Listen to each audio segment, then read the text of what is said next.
വർഗീയ വികാരമുണ്ടാക്കുന്ന തരത്തിലുള്ള പ്രചരണം. എന്താ പറയുന്നത്? ആദ്യം പറഞ്ഞു സ്ഥാനാർത്ഥിയെ കാഫിർ എന്ന് വിളിച്ചു. ആര് വിളിച്ചു? ഒരു യൂത്ത് ലീഗ് പ്രവർത്തകനാണ് അതുണ്ടാക്കിയതെന്ന് ആക്ഷേപം ഉന്നയിച്ചു. അയാൾ ധൈര്യസമയം, ഞാൻ അയാളെ പേരൊന്നും പറയുന്നില്ല, ഞാൻ അയാളെ അഭിനന്ദിക്കുകയാണ്. ആ പ്രവർത്തകനെ അയാൾ ധൈര്യവാനായി ധീരനായി പോലീസ് സ്റ്റേഷനിൽ കൊണ്ടുപോയി മൊബൈൽ കൊടുത്തു.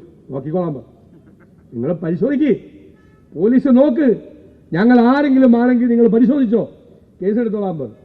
പോലീസ് വിളിച്ചു പറഞ്ഞില്ലേ ഷാഫി? ആ യൂത്ത് ലീഗ് പ്രവർത്തകനെ വിളിച്ചു പറഞ്ഞല്ലോ, ഒന്നുമില്ലാന്ന്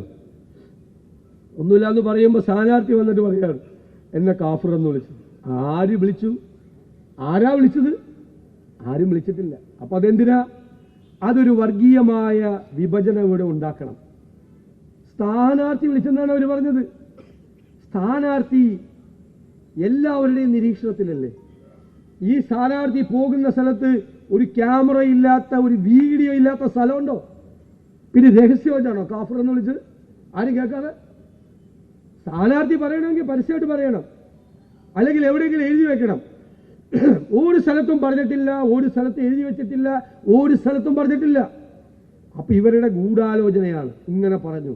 അപ്പൊ തെരഞ്ഞെടുപ്പിന്റെ അവസാന ഘട്ടത്തിൽ വിഭജനം ഉണ്ടാകണം ഇവരാഗ്രഹിച്ചു. അത് ഇവരുടെ പാരമ്പര്യമാണ്. ഇവിടെ പാറക്കൽ അബ്ദുള്ള സംസാരിച്ചല്ലോ, കുറ്റ്യാടിയിൽ അദ്ദേഹം മത്സരിച്ച സമയത്ത് ആ വിഭജനം ഉണ്ടാക്കാൻ വേണ്ടി നടത്തിയ ശ്രമങ്ങൾ.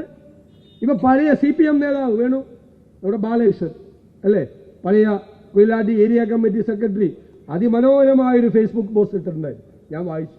CH കണാരൻ മത്സരിക്കുന്ന കാലം മുതൽ മേപ്പയൂരിൽ, പഴയ മേപ്പയൂരിൽ അന്ന് ഉള്ള കാലം മുതൽ CPM നടത്തുന്ന പരീക്ഷണങ്ങൾ, വർഗീയ വിഭജനമുണ്ടാക്കി ആളുകളെ രണ്ട് ചേരിയിലാക്കി അതിൽ നിന്ന് രാഷ്ട്രീയ മുതലെടുപ്പ് നടത്താൻ.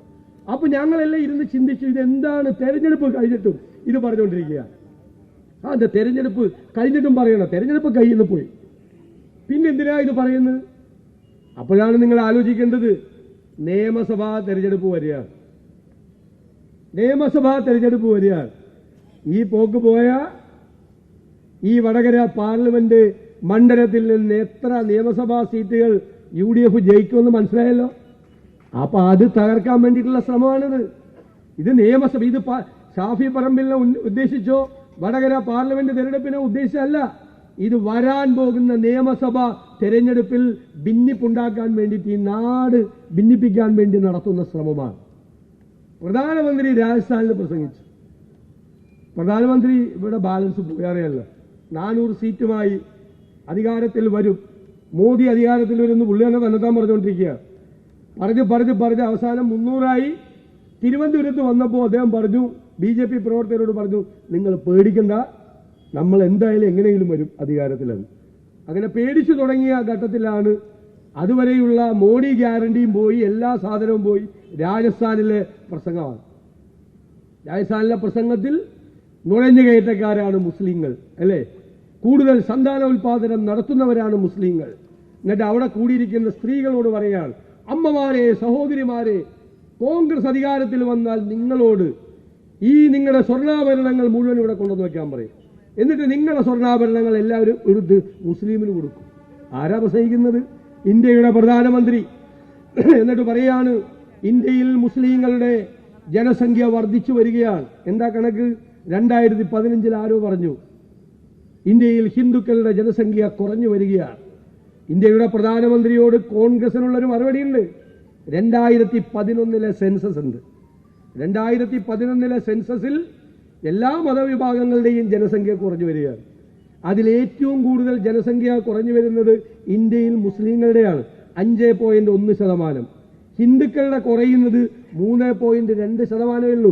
ഗവൺമെന്റ് ഡോക്യുമെന്റ് എൻ്റെ കയ്യിലുണ്ട്, മുഴുവൻ ഡീറ്റെയിൽസ്, സെൻസസ് ഡീറ്റെയിൽസ് ആണ്, ഡെമോഗ്രാഫിക് സ്റ്റഡീസ് എന്ന് പറയും. ആ സെൻസസ് ഡീറ്റെയിൽസ് ആണ്. ഇന്ത്യൻ പ്രധാനമന്ത്രി ഇന്ത്യയിലെ ഔദ്യോഗിക കണക്കുകളെ വിസ്മരിപ്പിച്ച് പറയുകയാണ്. ഭിന്നിപ്പിക്കാൻ വേണ്ടിയിട്ടാണ്, വോട്ട് കിട്ടാൻ വേണ്ടിയിട്ടാണ്, ഭൂരിപക്ഷത്തെ പേടിപ്പിക്കുകയാണ്. ന്യൂനപക്ഷത്തെ ചൂണ്ടിക്കാട്ടി ഭൂരിപക്ഷത്തെ ഭയപ്പെടുത്തി ആ ഭൂരിപക്ഷത്തിന്റെ വോട്ട് കിട്ടി അധികാരത്തിൽ വരാൻ വേണ്ടിയിട്ടുള്ള ഹീനമായ തന്ത്രമാണ്. അതല്ലേ ഡൽഹിയിൽ നടക്കുന്നത്? ഇപ്പോ എല്ലാ പ്രസംഗങ്ങളും അത് തന്നെയാണ്. എന്റെ ചോദ്യം, ആ BJPയും ഈ വടകരയിലെ CPM-ഉം തമ്മിൽ എന്താ വ്യത്യാസം?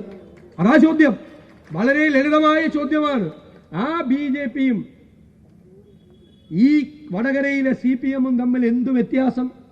രണ്ടുപേരും വർഗീയ ധ്രുവീകരണം ഉണ്ടാക്കി അതിൽ നിന്ന് ലാഭം ഉണ്ടാക്കാൻ ശ്രമിക്കുന്നു.